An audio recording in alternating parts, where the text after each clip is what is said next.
अस्सलाम वालेकुम दोस्तों, अब बनाना स्टार्ट करते हैं मिनी ट्विस्ट रोल्स। तो मिनी ट्विस्ट रोल के लिए जो डो है उसको बनाने का तरीका कोई नया नहीं है। मेरी जो प्रीवियस वीडियो है पोटैटो पिन व्हील्स वाली, सेम उसी तरीके से आपने डो को या आटे को तैयार करना है, लेकिन बस करना ये है कि क्वांटिटी को डबल कर लेना है। उसकी वजह ये है कि यहाँ पे हम जो अपनी रोटी बनाएंगे वो काफ़ी बड़े साइज़ की होगी और वहाँ पर जो हमने बनाई थी वो ज़रा साइज़ उसका छोटा था। और फिर बात रहेगी स्टफ़िंग की। यहाँ पे मैंने पोटैटो स्टफ़िंग जो डाल रही हूँ सेम वही स्टफ़िंग है जो मैंने पोटैटो पिन व्हील्स में डाली थी, बनाई थी। तो सेम आप उसी तरीके से स्टफ़िंग को भी तैयार कर लें। अच्छा जी, आपने करना ये है कि यहाँ पे एक बड़े साइज़ की रोटी जो नॉर्मल साइज़ से काफ़ी बड़ी होगी वो बेल लेनी है और उसको रखना भी काफ़ी पतला है, यानी कि वो मोटी ना हो। अगर आपने वो मोटी रखी तो होगा ये कि आपके जो यहाँ पे मिनी ट्विस्ट रोल्स हैं वो क्रिस्पी बिल्कुल भी नहीं बनेंगे। मैं यहाँ पे वैसे आपको इसकी थिकनेस पे दिखाऊंगी जब फाइनली मैं रोटी को बेल लूँगी। अभी मैं जो है रोटी को बेल रही हूँ। अगर एक साइड से चिपकना स्टार्ट होती है तो मैं खुश्क जो है आटा डालकर और दोबारा से उसकी साइड को चेंज करके इसको दोबारा से पलट लेती हूँ। यही अमल मैं 4 से 5 दफ़ा दोहराऊँगी जब तक कि मुझे मेरी मतलूबा जो इसकी थिकनेस है वो ना मिल जाए। तो ऑलमोस्ट जो है कि ये रोटी मेरी तैयार होने ही वाली है, लेकिन अभी भी मुझे थोड़ी सी मोटी लग रही है तो इसको मैं ज़रा मज़ीद बेलूँगी। आपने जहन में रखना है कि आपने इसकी राउंड शेप बनानी है। शेप जहाँ से लगे कि ख़राब हो रही है तो आप इसको हाथ से भी थोड़ा सा ठीक कर सकते हैं। तो दोस्तों रोटी को मैंने अच्छी तरीके से बेल लिया है और मेरी मतलूबा मोटाई तक रोटी पहुंच चुकी है और अब मैं स्टार्ट कर रही हूँ कटिंग। आपने कटिंग बिल्कुल उसी तरीके से करनी है जिस तरह से हम पिज़्ज़ा की कटिंग करते हैं। पहले आपने सेंटर से काटना है, फिर साइड से काटना है और करने के बाद जब तक आपको आपके मतलूबा पीसेस नहीं मिल जाते इसकी आपने कटिंग करते रहना है। आप इसकी थिकनेस भी देख सकते हैं कि मैंने इसको कितना थिक रखा है, इतना ही थिक आपने इसको रखना है। बहुत ज़्यादा मोटा मैं दोबारा बता रही हूँ नहीं रखना, वरना आपके ट्विस्ट रोल्स मज़ेदार बिल्कुल नहीं बनेंगे। कटिंग का अमल जारी है। आप देख सकते हैं कि टोटल जो है 14 जो है यहाँ पे मिनी ट्विस्ट रोल्स रेडी होंगे आफ्टर कटिंग, यानी कि एक ही बारी में आप ढेर सारे रोल्स रेडी कर सकते हैं और इन्जॉय कर सकते हैं अपनी फैमिली के साथ। मैंने कोई भी बाहर का इंग्रेडिएंट यूज़ नहीं किया।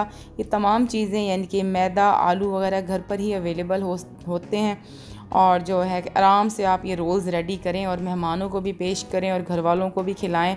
बड़े ज़बरदस्त किस्म के रोल्स रेडी होने वाले हैं। अब मैं ये कर रही हूँ कि जो स्टफ़िंग मैंने तैयार की हुई थी वो हर रोल के ऊपर मैं रखूँगी इक्वल अमाउंट में। अमाउंट ज़्यादा नहीं रखनी क्योंकि साइड से ये रोल ऑलमोस्ट ओपन रहेंगे और हमने फिर इनको फ्राई भी करना होगा। ज़्यादा रखेंगे तो स्टफ़िंग के बाहर निकलने का ख़तरा है। मैंने स्टफ़िंग तमाम रोल के पीसेस के ऊपर रख दी है। इसके बाद मैं ये कर रही हूँ कि जो पोर्शन मेरे पास खाली पड़ा है वहाँ पर मैं लगाऊंगी पानी, ताकि जब मैं इन रोल्स को ट्विस्ट करूँ तो ये अच्छी तरह से चिपक जाएं। तमाम पीसेस के ऊपर अच्छी तरह से मैंने पानी लगा देना है। अब मैंने बारी बारी एक एक रोल को अंदर की तरफ रोल करना है और इसको एंड तक लेके जाना है। आप देख सकते हैं कि इस तरह की एक शेप रेडी होगी। एक के बाद आप दूसरे को इसी तरह रोल करें और रखते जाएं। आप देख सकते हैं कि बड़ी ज़बरदस्त किस्म की इसकी शक्ल बन जाएगी। आज हम तैयार कर रहे हैं मिनी ट्विस्ट रोल, जो कि है रमज़ान स्पेशल रेसिपी और बनाई है घर के सिंपल इंग्रेडिएंट से। बड़े आसानी से तैयार हो जाएगी और सबको बहुत पसंद आएगी। उम्मीद करती हूँ कि सबको बहुत पसंद आएगी। आप ज़रूर ट्राई कीजिएगा। अगर वीडियो अच्छी लगे तो वीडियो को लाइक एंड शेयर ज़रूर कर दें और मेरे चैनल कुक विद आमना को सब्सक्राइब कर दें और साथ लगे हुए बेल आइकन को भी ज़रूर दबा दें।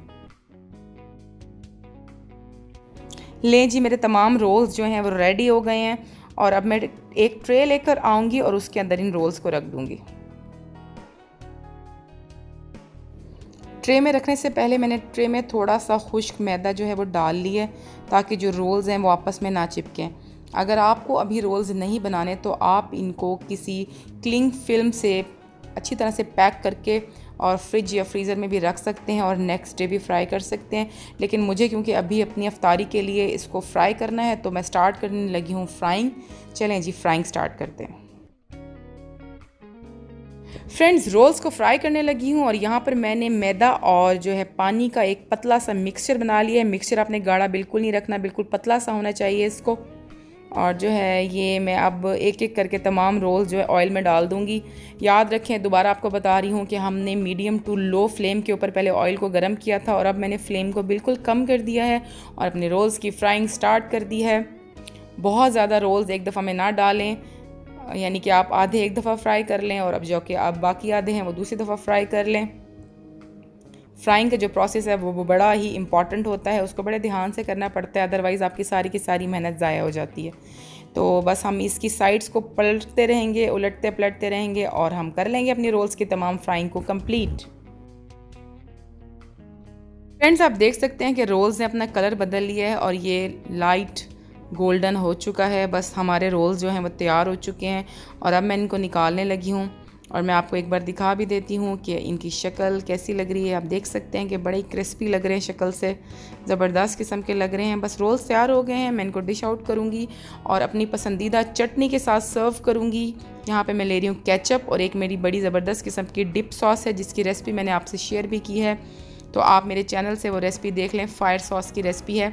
तो मैं इन दो सॉसेस के साथ अपनी फैमिली को शेयर कर रही हूँ। ये बड़े ज़बरदस्त किस्म के मिनी ट्विस्ट रोल्स आप भी ज़रूर बनाएं और अपनी फैमिली को ज़रूर खिलाएं। वीडियो अच्छी लगी हो तो वीडियो को लाइक एंड शेयर ज़रूर कीजिएगा और मेरे चैनल कुक विद आमना को सब्सक्राइब कर दें और साथ लगे हुए बेल आइकन को भी ज़रूर दबा दें। तो मिलते हैं अपनी नई वीडियो तक। टेक केयर, अल्लाह हाफिज़।